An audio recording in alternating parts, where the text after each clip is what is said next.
I never thought my own children would treat me like I was invisible at my own dining room table. But what happened after that dinner changed everything.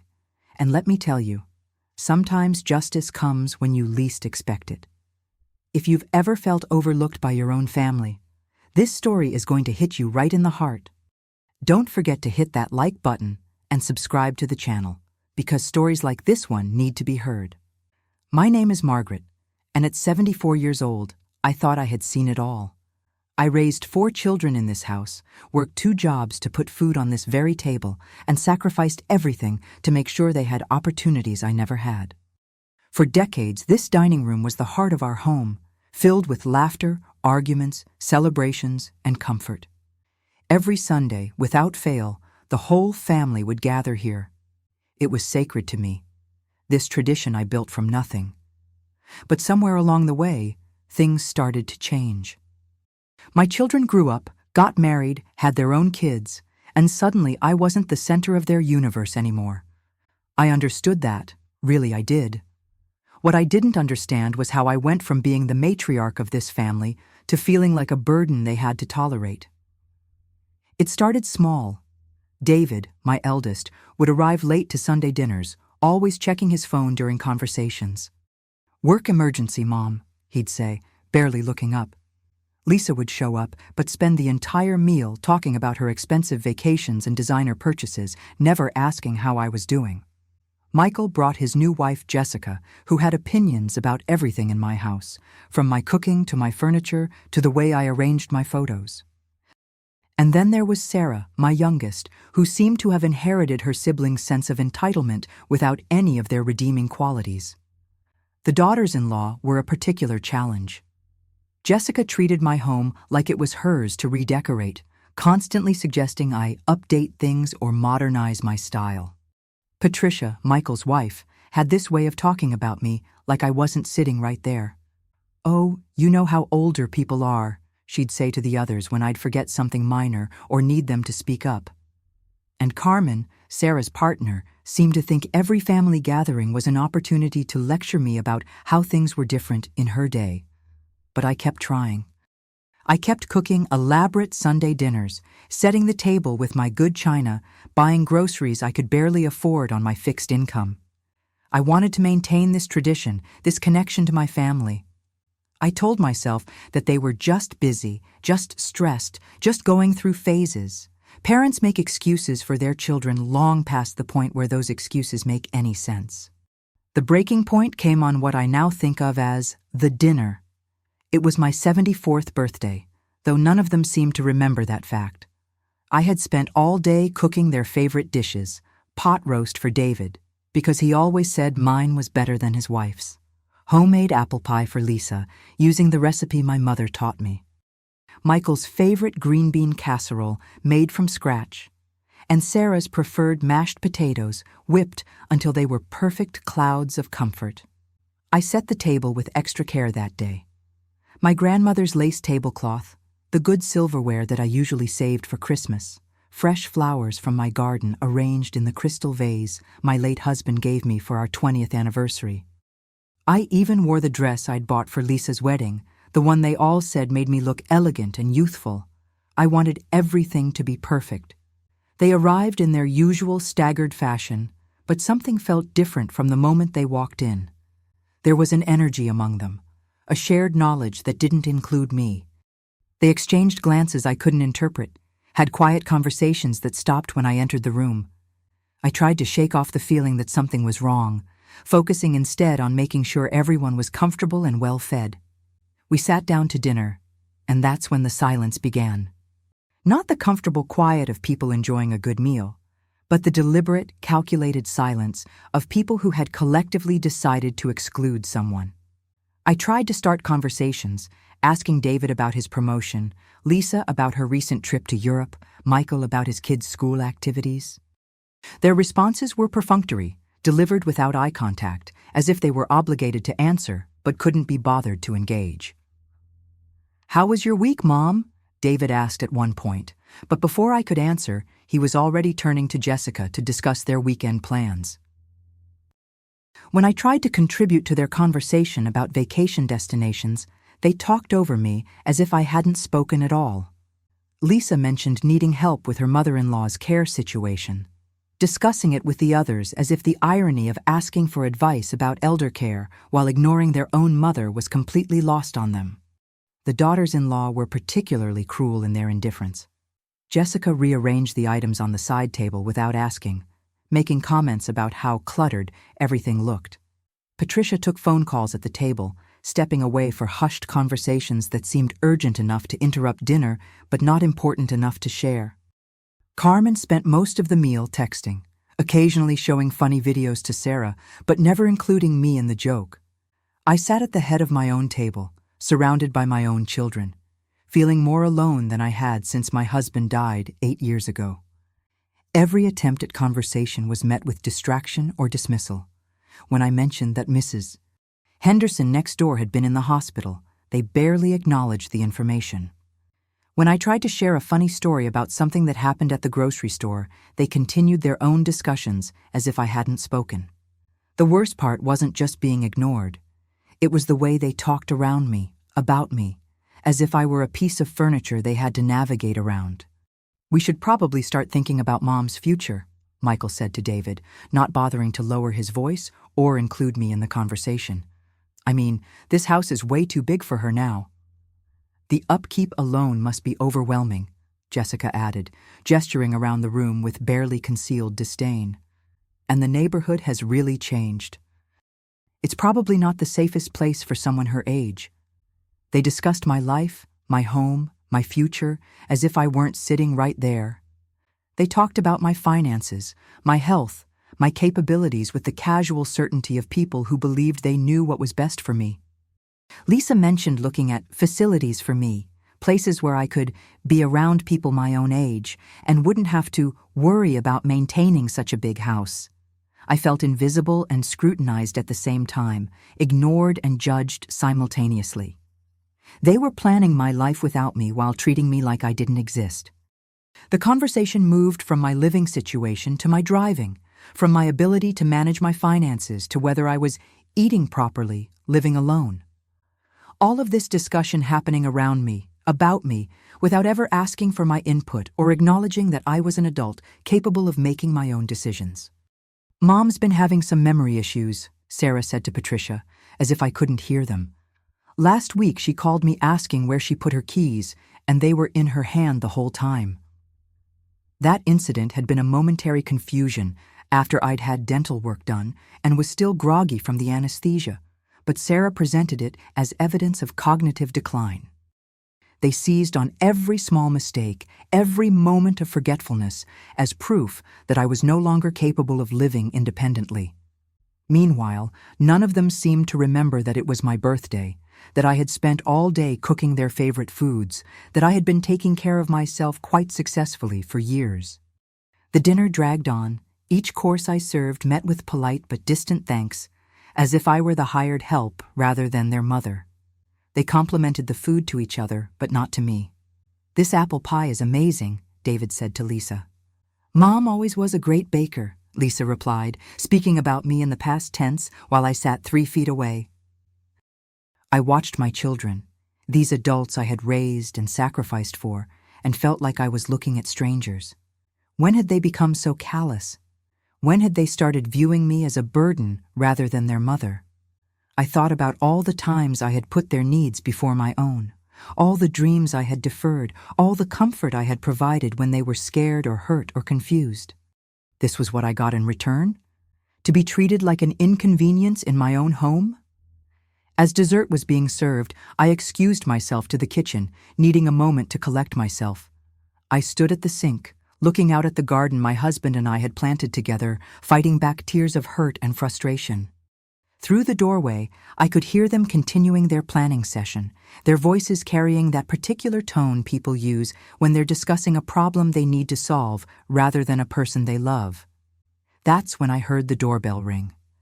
I wasn't expecting anyone, and neither were they, judging by the confused looks they exchanged. I went to answer it, grateful for any interruption to this horrible evening, and found Harold Pemberton standing on my front porch. Harold was my lawyer, a kind man in his 60s who had handled my husband's estate and had been managing some family legal matters for the past few years. He was also someone I trusted completely, one of the few people who still treated me with respect and dignity. But I wasn't expecting him, especially not on a Sunday evening. "Mrs. Thompson," he said, tipping his hat politely, "I apologize for interrupting your family dinner, but I have some documents that need your signature, and tomorrow's schedule is completely booked. Might I have just a few minutes of your time?" I invited him in, introducing him to my family with a pride I hadn't felt all evening. "Everyone, this is Harold Pemberton, my attorney." The effect of his presence was immediate and remarkable. Suddenly, my children were paying attention, sitting up straighter, putting their phones away. Nothing gets adult children's attention quite like the unexpected appearance of their parents' lawyer during a family gathering. Harold was gracious and professional, shaking hands with each of my children and their spouses, making pleasant small talk about their careers and families. But I noticed something interesting in their expressions, a wariness that hadn't been there before. They were wondering why he was here, what documents needed signing, what legal business their mother might be conducting without their knowledge. "I hate to pull you away from this lovely dinner," Harold said to me, "but if you could spare just a few minutes for a private consultation? These matters are somewhat time-sensitive." I led him to my home office, a small room off the main hallway that had been my husband's study. As we passed the dining room, I could see my family trying to look casual while obviously straining to overhear our conversation. Harold closed the office door behind us, and his entire demeanor changed. "Margaret," he said, his voice warm with concern, "I hope you'll forgive the intrusion, but I felt this couldn't wait another day." He sat down across from my desk, pulling out a thick manila folder. "We've been working on the updates to your will and trust documents, as you requested, and everything is finally ready for your signature." I had asked Harold to review and update my estate planning several months ago, after noticing how my children's attitudes toward me had been changing. It had been a difficult decision, one that kept me awake many nights, but their behavior tonight had convinced me I was making the right choice. "Now, I want to make sure you understand all the implications of these changes," Harold continued, opening the folder and spreading several documents across the desk. "The new will significantly alters the distribution of your assets, as we discussed. Are you certain this is what you want to do?" I looked at the papers, seeing my children's names with drastically reduced inheritances next to them, and thought about the conversation I had just overheard at dinner. They were planning my future without me, treating me like a problem to be solved rather than a person to be loved. "Yes," I said firmly, "I'm absolutely certain." Harold nodded approvingly. "The new primary beneficiaries will be very surprised by your generosity. The scholarship fund at the local community college, the animal shelter, the children's hospital, St. Mary's Church. These organizations do incredibly important work, and your donations will have a lasting impact." We spent 20 minutes going through each change, each new provision, each carefully crafted clause.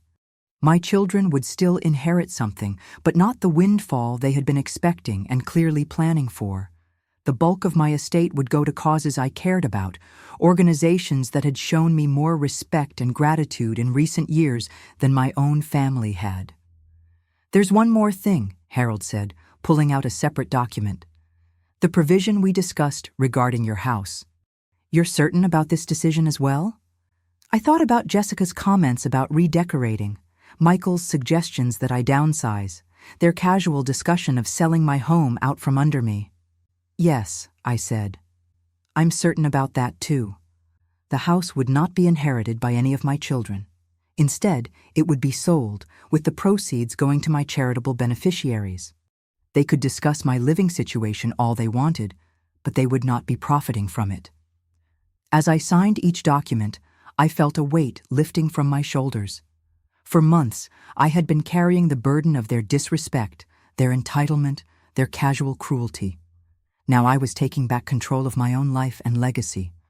Harold gathered the signed papers, placing them carefully back in his folder. "Margaret, I have to say, in 30 years of practicing law, I've seen many families, and I've learned that respect and love cannot be bought or inherited. They have to be earned. Your children may not understand that now, but perhaps someday they will. We returned to the dining room, where my family was trying to look casual while obviously dying of curiosity about our private meeting. Harold made polite goodbyes, thanking me for the excellent meal he hadn't eaten and complimenting the beautiful home he'd barely seen. After he left, the questions started immediately. "What was that about, Mom?"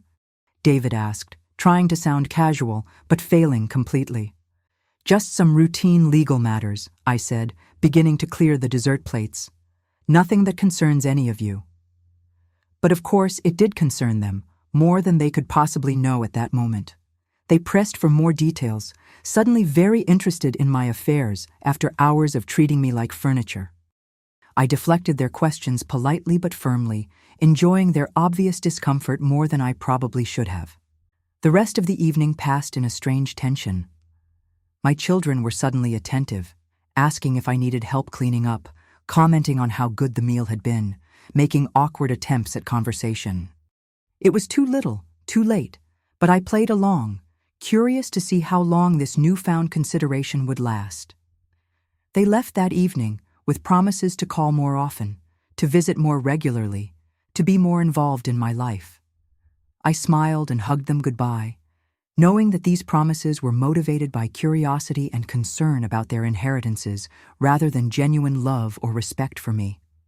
But that was okay. I had made my peace with who they were, and I had taken steps to ensure that my legacy would reflect my values rather than their expectations. Over the following weeks, their attention intensified. David called every few days, asking about my health, my activities, my plans. Lisa stopped by unannounced, bringing flowers and offers to help with household tasks she had never noticed needed doing before. Michael and Jessica invited me to dinner at their house, treating me with a courtesy that felt forced, but was certainly preferable to being ignored. Even Sarah made an effort, sending thoughtful text messages and asking about my week. I appreciated the attention, but I also recognized it for what it was. They were worried about what I had discussed with Harold, what changes I might be making to my will, what their unexpected courtesy might earn them. They had spent years taking my generosity for granted, and now they were scrambling to repair relationships they had damaged through neglect and disrespect. But I didn't make it easy for them. When they asked about my meeting with Harold, I remained vague. When they inquired about my estate planning, I changed the subject. When they offered help I had never needed, I thanked them politely but didn't reward their sudden attentiveness with information or reassurance about their inheritances. Several months passed this way, with my children walking on eggshells around me, trying to balance their curiosity about my legal affairs with their attempt to rebuild relationships they had allowed to deteriorate. I watched their efforts with a mixture of sadness and satisfaction. Sadness because it showed they were capable of treating me better, but had chosen not to until their own interests were at stake. Satisfaction because, for the first time in years, they were considering my feelings and treating me with something resembling respect. The next major family gathering was Thanksgiving, hosted at David and Jessica's house. The contrast with that horrible birthday dinner was striking. Everyone was solicitous of my comfort, asking about my preferences, making sure I was included in conversations. Jessica had even prepared several dishes specifically because she remembered they were my favorites. But I could see the strain in their faces, the questions they wanted to ask, but didn't dare. They were performing the role of loving, attentive children, hoping their behavior would influence whatever decisions I might be making about my estate. It was both gratifying and heartbreaking to watch. "Mom seems different lately," I overheard Lisa whisper to Michael during dinner. "More independent, more, confident maybe?" "She's been spending a lot of time with that lawyer," Michael replied. "I wonder what that's all about." They were right about my confidence. Making the decision to change my will had been empowering in a way I hadn't expected. For years, I had allowed their disrespect to diminish me, had accepted their treatment because I was afraid of losing them completely. But now I realized that I had already lost the relationships I thought we had. What I was protecting wasn't real family connection, but rather the illusion of family connection. and illusions, I had learned, were not worth preserving at the cost of my self-respect. The change in my perspective affected everything about how I approached my relationships with them. Where I had once bent over backward to accommodate their schedules, their preferences, their demands, I now found myself evaluating each request based on whether it was reasonable and whether it was reciprocal. Where I had once accepted their criticism without question, I now found myself pushing back when their comments were unfair or hurtful. Where I had once prioritized their comfort over my own, I now gave equal weight to my own needs and desires. This shift didn't happen overnight, and it wasn't always easy. There were moments when my old habits kicked in, when I caught myself apologizing for things that weren't my fault or agreeing to things that weren't in my best interest. But each time I recognized these patterns, I made a conscious effort to correct them. I practiced saying no without offering elaborate explanations or apologies. I learned to let uncomfortable silences exist rather than rushing to fill them with concessions or compromises. The most surprising aspect of this transformation was how much energy I had been spending on managing their emotions and expectations. For years, I had been constantly vigilant about their moods, their reactions, their potential displeasure. I had been editing my words, modifying my behavior, and suppressing my own needs in a constant effort to keep the peace and maintain harmony. Now that I had stopped doing that exhausting emotional labor, I felt lighter, clearer, more myself than I had in decades. As the months passed, I found myself caring less about their approval and more about my own peace of mind. I started saying no to requests that were unreasonable or inconvenient. I stopped cooking elaborate meals for people who barely acknowledged my efforts. I began making plans for my own enjoyment rather than always deferring to their preferences and schedules. The first time I refused to change my plans to accommodate one of their last-minute requests, the shock on their faces was almost comical. Sarah had called on a Saturday morning, demanding that I cancel my afternoon plans to babysit her children because her regular sitter had canceled. In the past, I would have dropped everything and rushed over, grateful to be needed and terrified of disappointing her. "I'm sorry, but I can't do that," I said calmly. "I have plans this afternoon that I'm not willing to change." "What plans?" she demanded, as if I needed to justify my time to her. "Personal plans," I replied, not elaborating further. The silence that followed was loaded with her disbelief and indignation. She had never had to consider the possibility that I might have my own priorities, my own commitments, my own life outside of being available to her whenever convenient. "But Mom," she protested, "I really need your help. Can't you just reschedule whatever it is?" "No," I said simply. "You'll need to find another solution." After I hung up, I sat for a moment, amazed at how good it felt to prioritize my own plans for once. I was going to the botanical garden with Mrs. Chen, something I had been looking forward to all week. For the first time in years, I chose my own enjoyment over my child's convenience, and the world didn't end. If you're watching this and you've ever felt taken for granted by your own family, let me tell you, there's incredible freedom in realizing that you don't have to accept disrespectful treatment just because the people giving it to you share your DNA.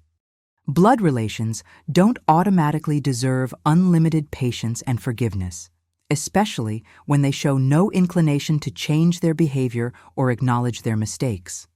This realization led me to examine all of my relationships more critically. I began to notice patterns I had previously ignored or excused. The way David would call only when he needed something, never just to chat or check on my well-being.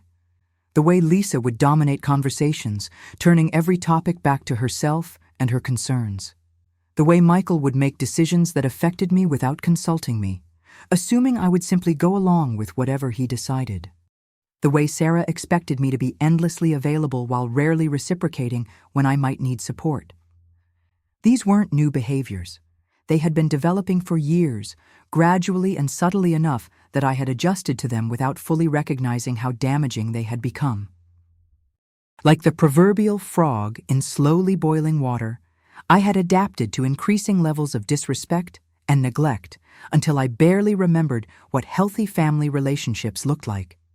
I also started spending more time with people who actually valued my company. Mrs. Chen from down the street became a regular coffee companion. The book club at the library welcomed me warmly, and I discovered I had opinions about literature that people actually wanted to hear. I volunteered at the animal shelter Harold had mentioned, finding joy in caring for creatures who appreciated kindness without questioning what they might inherit someday. These new relationships provided a stark contrast to my family dynamics. Mrs. Chen asked about my week and listened to my answers with genuine interest. She remembered details from previous conversations and followed up on things I had mentioned. When I helped her with grocery shopping, she thanked me sincerely and looked for ways to reciprocate. It was the kind of balanced, respectful relationship I had forgotten was possible. At the book club, my contributions to discussions were welcomed and built upon by others.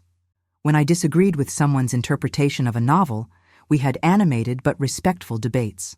When I shared personal connections to the stories we read, others responded with understanding and their own related experiences. I felt valued for my thoughts, my insights, my perspective in ways that I hadn't experienced in my own family for years. The animal shelter work was particularly healing.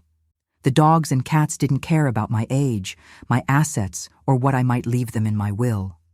They responded to kindness with gratitude, to attention with affection, to care with trust.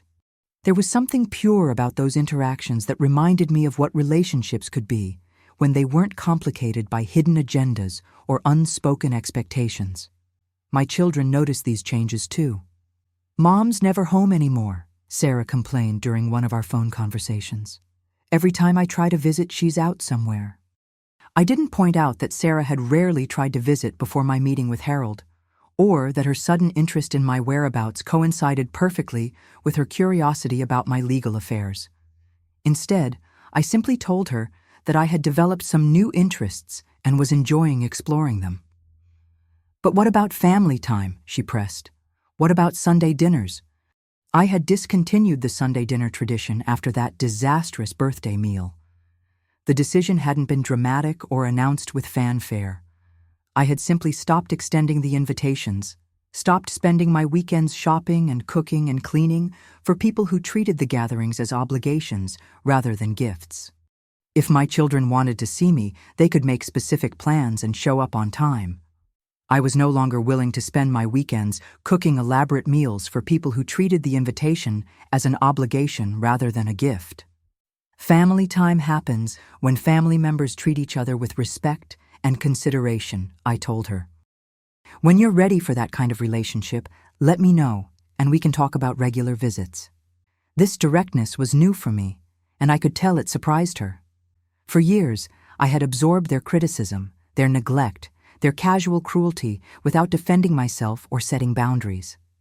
I had been the family peacekeeper, the one who smoothed over conflicts and made excuses for everyone else's behavior. I had swallowed my hurt feelings, minimized my own needs, and prioritized family harmony over personal dignity. But changing my will had been more than just a legal decision. It had been a declaration of my own worth, a statement that I deserved better treatment regardless of what I might leave behind when I died. It had forced me to confront the reality that my children were treating me poorly not because they didn't know better, but because I had been allowing them to do so without consequences. The shift in my behavior created ripple effects throughout the family dynamic. David, who had grown accustomed to my constant availability, found himself having to actually schedule time to see me rather than simply showing up whenever convenient.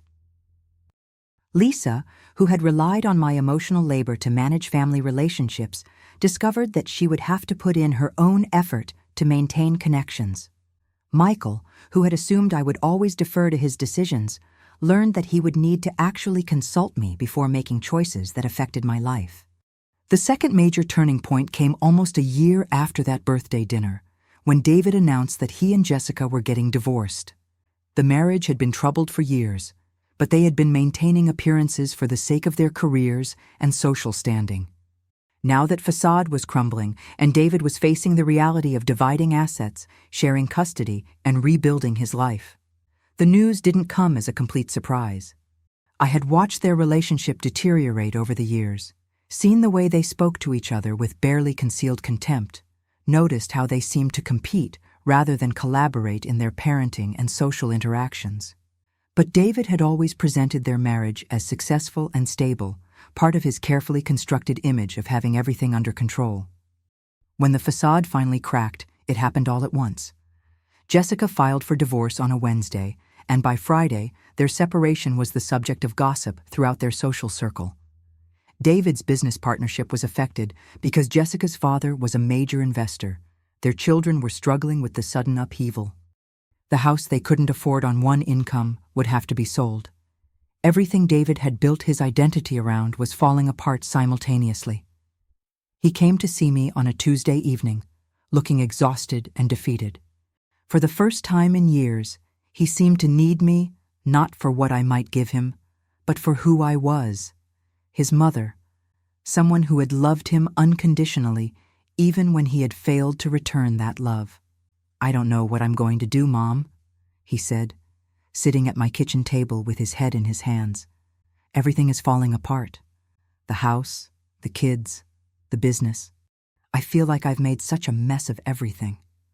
I made him a cup of tea and sat down across from him, really looking at my eldest son for the first time in months. He looked older, more fragile, stripped of the arrogance and self-satisfaction that had characterized him for so long. The expensive suit was wrinkled, his hair unkempt, his usually perfect grooming showing signs of stress and neglect. This was the child I remembered, the boy who used to come to me with his problems and trust me to help him find solutions. "Tell me what happened," I said simply. He talked for 2 hours, pouring out years of marital problems, financial stress, career disappointments, and personal regrets. He told me about the pressure he had felt to maintain appearances, to live up to Jessica's expectations and her family's standards. He described the way their arguments had escalated over time, how they had stopped communicating about anything meaningful and had begun to see each other as obstacles rather than partners. He admitted that he had been taking his frustrations out on the people closest to him, that he had been so focused on appearing successful that he had forgotten how to actually be happy. He acknowledged that he had been a poor son, a distant father, and an unsupportive husband. For the first time in years, he was being completely honest about his failures and shortcomings, not trying to justify or minimize them. "I keep thinking about Dad," he said finally, "about how he always seemed to know what was right, what was important. I feel like I've lost that compass somewhere along the way." His father had indeed been a man of strong moral principles, someone who valued character over achievement and family over everything else. He had worked hard and provided well for us, but he had never let success go to his head or forgotten what truly mattered. David was right that he had lost his way, and I appreciated that he could finally see it. "Your father would tell you that it's never too late to change course," I said, "that mistakes are only permanent if you refuse to learn from them." We talked until nearly midnight, and for the first time in years, I felt like I was talking to my son rather than a stranger who happened to share my last name. He apologized for his behavior, his neglect, his assumption that I would always be available to him regardless of how he treated me. He acknowledged the way he had prioritized Jessica's family over his own, the way he had allowed her to dictate the terms of their relationship with me, the way he had failed to defend me when she criticized my home or my choices. The apology felt genuine, born from genuine remorse rather than curiosity about his inheritance. He wasn't asking for anything from me except understanding and perhaps guidance. He wasn't trying to manipulate or manage me. He was simply a man who had lost his way and was looking for help finding a better path forward. But I didn't tell him about the will changes that night. Forgiveness and trust are different things, and while I was willing to forgive him, I wasn't ready to trust that this new humility would last once his immediate crisis had passed. I had seen him apologize before, promise to do better, swear that things would change, only to revert to his old patterns once the pressure was off. Instead, I offered him what I could. A listening ear, practical advice about divorce proceedings, emotional support through a difficult transition. I helped him find a good family lawyer, recommended a therapist who specialized in helping men navigate major life changes, and provided a safe space where he could process his emotions without judgment. Over the following months, David proved that his change of heart was real. He called regularly, not to ask for anything but just to talk.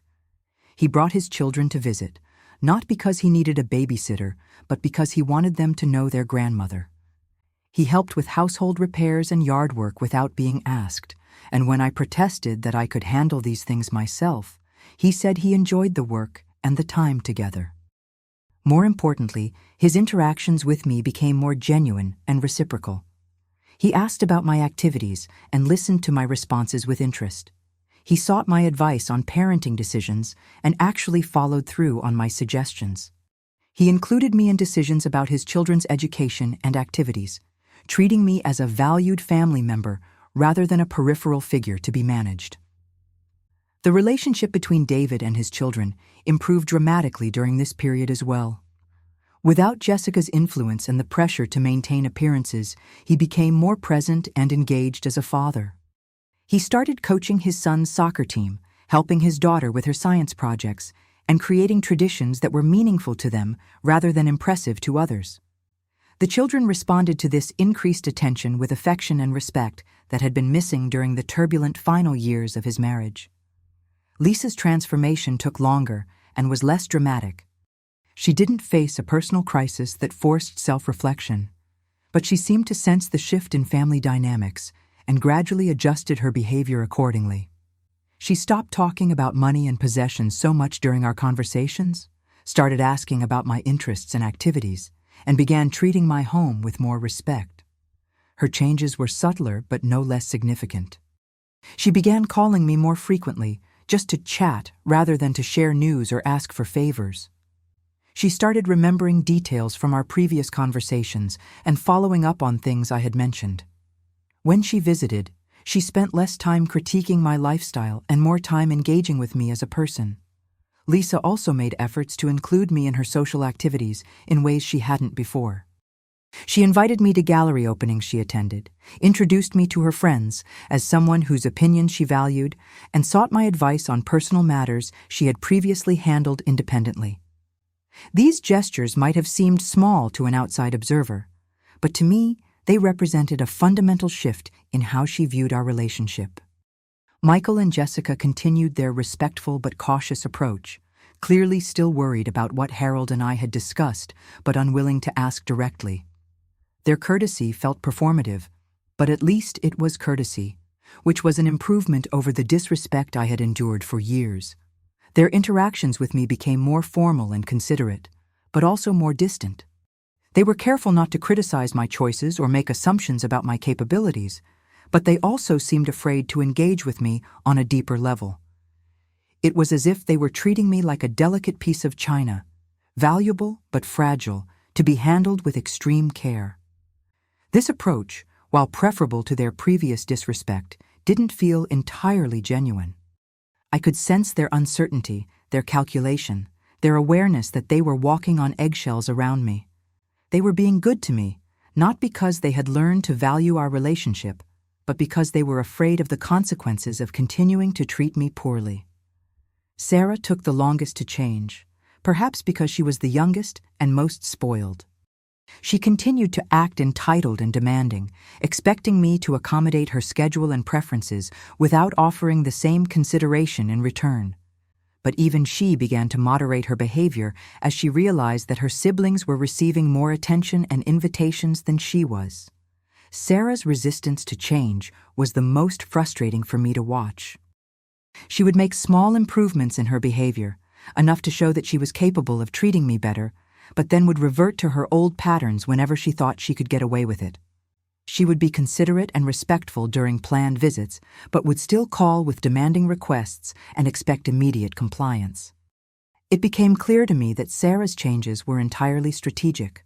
She wasn't learning to value our relationship or developing genuine respect for me as a person. She was simply adjusting her tactics in response to the changing family dynamic, trying to find the minimum level of good behavior that would keep her in my good graces. I didn't reward these changes immediately. I had learned that behaviors motivated solely by self-interest rarely lasted once the motivation was removed. Instead, I watched and waited, looking for signs that their improved treatment of me reflected genuine respect rather than calculated positioning for inheritance benefits. This observation period was both enlightening and heartbreaking. I could see so clearly now the difference between genuine affection and performed consideration. I could distinguish between children who were learning to value me as a person and those who were simply managing me as a resource. The contrast between David's authentic transformation and Sarah's strategic adjustments was particularly stark. During this time, I also began to understand the role I had played in creating these dysfunctional dynamics. By accepting poor treatment for so long, by failing to set and enforce boundaries, by prioritizing harmony over respect, I had taught my children that they could take advantage of my love without reciprocating it. I had been complicit in my own marginalization, even if I hadn't intended to be. This realization was painful, but also empowering.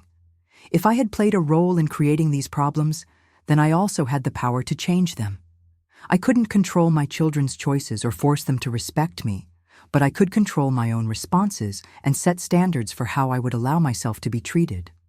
The test came during my 75th birthday, exactly 1 year after that horrible dinner that had prompted me to change my will. I had not announced any plans for celebrating, had not hinted about wanting a gathering or party. If my children had truly learned to value our relationship for its own sake, they would remember my birthday and make an effort to acknowledge it without being prompted or managed. David called me first thing in the morning, wishing me happy birthday and asking if he could take me to dinner.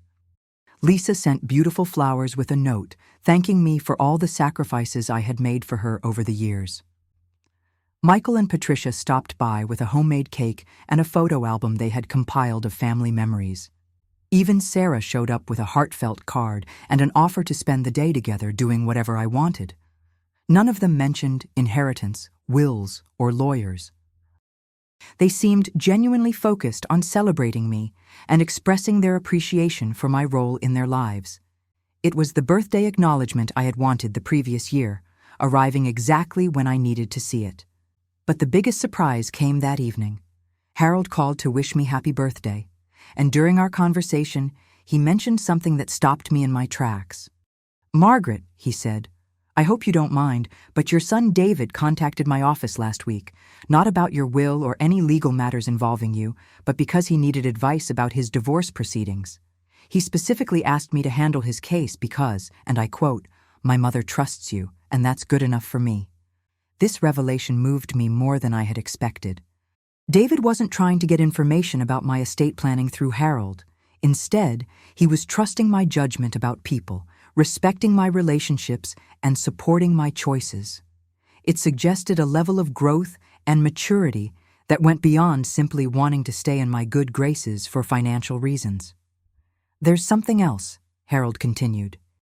He insisted on paying my full fee up front, even though I offered payment plans. When I asked why, he said his mother had taught him that you should always pay your debts promptly and treat professional services with respect. He credited you with teaching him values he said he had forgotten but was trying to remember. That conversation with Harold crystallized something for me. My children were capable of change, of growth, of becoming the people I had tried to raise them to be. The question was whether I was ready to acknowledge that change and adjust my plans accordingly.